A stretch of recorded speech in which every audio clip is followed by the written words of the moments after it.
Hey guys, so in today's video, I thought that I would talk to you guys about how to recognize when you're getting burnt out. I have gone through this multiple times, especially with my very first CNA job, and I will tell you a little bit about how I got burned out with that first job. So, when I first became a CNA back in 2016, I got my first job working on a memory care unit, and every time that I came to work, almost, I was getting asked to either stay over or work a double. And it was like, I'm the type of person who has a hard time saying no to people, and I realize that the fault is my own. But I would constantly pick up extra hours, extra shifts. I would work, like, my original shift at this facility was evening shift, and I would stay over. Like, most of the time when I was there, I wouldn't even get onto the floor yet and get report, and I would already be getting a call from the charge nurse or management asking me to stay over or work a double. So, in regards to burnout, um, what is burnout? It is characterized, let's see, the WHO, World Health Organization, emphasizes that burnout is specifically work related. It should not be applied to describe experiences in other areas of life and is characterized by a sense of exhaustion or depletion, mental distance from or negativity or cynicism about work, decreased effectiveness at work. And sorry, I am reading an article from the Muse. So, this has like I think it's 5 signs of burnout, and I just wanted to like reference this because not only is it dangerous when CNAs and nurses and other healthcare professionals are to the point of burnout for themselves, because it increases like the mistakes that are made. It changes a whole bunch of stuff and makes it unsafe for the employee, but also the patient and potentially their family members. So, sign number 1 is you can't get excited about work anymore. Um, it says lack of interest or enthusiasm about what you're doing. Even the projects that used to make you feel fulfilled now leave you feeling completely depleted. And I can definitely second that, because when I was burnt out on the memory care unit because I was working like 80 hours a week, yes, the paychecks were nice, but you know, I didn't feel that same sense of purpose like when I originally got into being a CNA and doing CNA work to give back for my grandma and the people who cared for her when she had Alzheimer's.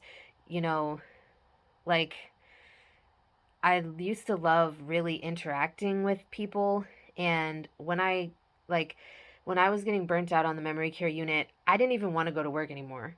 I didn't feel as happy about helping people. Like, you could tell a total difference between when I first started working there and once I was burnt out.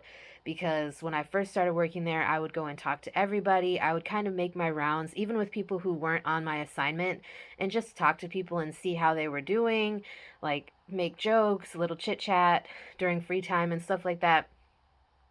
I just couldn't do it anymore because when I was burnt out, it was like I was there and I did my job, but I didn't do it with the same level of like effort as I did before. And that brings me to sign number 2, which is you've stopped putting in the effort. And it says a lot of it is just not caring anymore. You think, okay, I'm going to go to work and I'm going to complete the tasks that are set in front of me, but I'm not going to put myself into it, and I'm not going to go out of my way to improve it. I'm just going to do the bare minimum to get by.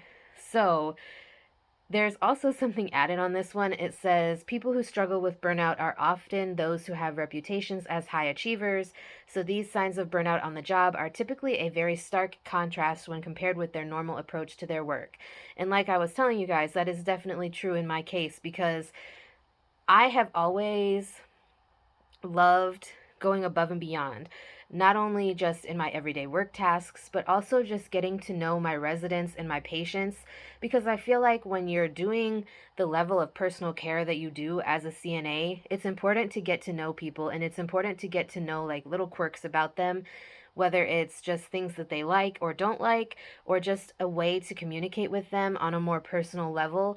And like, I just stopped doing that when I was burnt out. And I, like it says in here, I would just do the bare minimum. Everybody would be changed, everybody would be dry, but I wouldn't do anything more than that, like I did when I first got hired there. And so when I started noticing that myself is when I started looking for different work opportunities, because I didn't want to put my residents at risk. I wanted them to have the best. They deserve the best, and they deserve the highest quality of treatment. So for me, it's not okay that I was just doing the bare minimum. But when you're burnt out like that, it's like all you can do is the bare minimum, because your brain is just so fried that you're wishing that you were anywhere else but at work. And it just sucks that, the healthcare system is the way that it is, because with mandation and being so short staffed all the time, it's hard for people not to get burnt out, because it's always the same people who are picking up extra shifts. It's always the same people who are going above and beyond and, doing extra. So, kind of tying that in, number three is your performance is suffering. And it says that disinterest in daily tasks often leads to poor performance, because people who are burnt out simply don't care enough to do things well. And I would say it's not really that you don't care enough to do things as well as you did before, but I think it's just like you're to the point where you're so frustrated with being at work all the time and having to cover the slack from everybody else's work, or do things that other people didn't do for whatever reason. So you just get so irritated and frustrated that you're just like, it's not that you don't care, but you don't care enough to continue to pick up the slack, because you feel like it shouldn't be your responsibility at all. And I have been there and done that, and it's so frustrating, because, like with me, I'm a perfectionist in pretty much everything that I do, especially when it comes to education. And, like I said, I do love going above and beyond. And I like doing little things, like when I was working evening shift, I would, um, because I would put people in bed, I would set out people's clothes for the next morning. I would get like whole outfits out. If there was somebody who really wanted a shower and it wasn't their shower day, I would shower them. And, when you get burnt out, you just don't, you don't really make that effort anymore, because you're so tired of doing everybody else's work and your own that your work starts to suffer. And that kind of ties into number four, which is you're totally exhausted. Fatigue and an overall feeling of exhaustion are commonly cited indicators of burnout. You'll not only deal with a lack of energy physically, but you can also feel emotionally depleted and drained. So that's definitely true, because like I would be working so many doubles that I would literally I would leave for work at like quarter after 2, and I would work from 2:30 until 10:30, 10:45 I think was my shift end time. And then I would end up having to stay over, so then I would work all night, and then I would get home at like 7 o'clock in the morning and have to work again at 2:30, 2:45. So I would go to sleep for like 5 hours and get up, try to eat something, and rush back to work. And obviously, that's not good for your health. It's not good for your mental well being. And it does, you know, lead to people getting just completely exhausted, and your work suffers because of that. And not to mention that healthcare burnout is very dangerous, not just for nurses or doctors or PAs or whoever, but CNAs also, because we do a lot of very personal things with people. We have to transfer people, we have to change people, we have to give them baths and things like that. People can fall, people can, you know, if you work on night shift, I've seen people who are just so burnt out and exhausted because they've worked so many doubles that they just fall asleep because they can't stay awake anymore. Like they physically cannot stay awake anymore because they've been working so much, and people have fallen because of it. People, they miss doing rounds, skin breakdown, all this other stuff.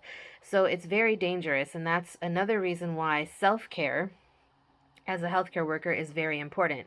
And I do plan on making another video talking about that. So if you guys are interested in that, stay tuned for that on my channel in the future as well. But yeah, the exhaustion was awful. And last but not least, number 5 is you're dealing with physical ailments. Burnout doesn't have a consistent physical manifestation for everyone. However, there are numerous physical complaints that have been reported with burnout, including insomnia, chest pain, headaches, increased illness, heart palpitations, shortness of breath, dizziness or fainting, and GI pain.